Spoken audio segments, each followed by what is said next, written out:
SMID Music present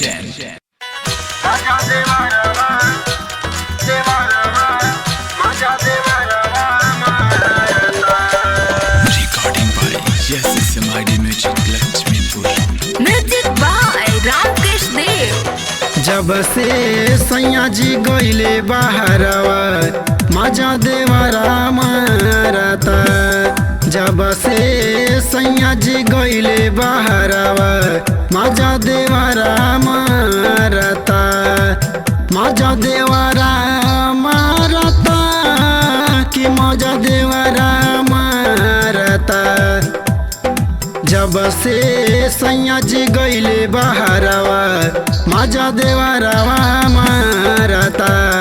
जब से सैया जी गईले बाहरवा मजा देवरवा मारता।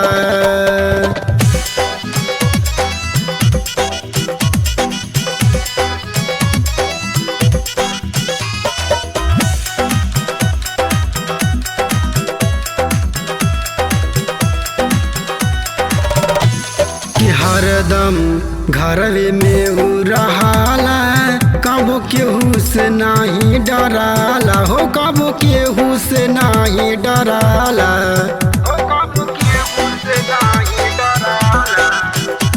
कि हरदम घरवे में उ रहाला, कबो केहू से नाही डराला हो। कबो केहू से नाही डराला। किताना मारत गौआ जवरवा मजा देवरा मारता।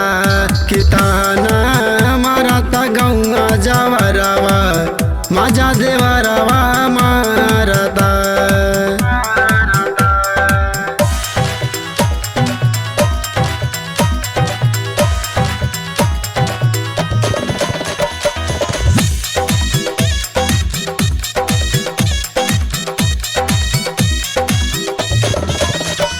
कि राइटर रोहित के हम बताई, सुभाष राम केस के समझाई। सुभाष राम केस के समझाई। कि राइटर रोहित का हम बताई, सुभाष राम केस के समझाई। सुभाष राम केस के समझाई। कि महेश देखेला दिन दोपहरवा मजा देवरा मारता। जब से सैया जी गईले बाहरवा मजा देवरा मारता। मजा देवरा मारता कि मजा देवरा मारता। जब से सैया जी गईले बाहरवा मजा देवरवा मारता। जब से सैया जी गईले बाहरवा मजा देवरवा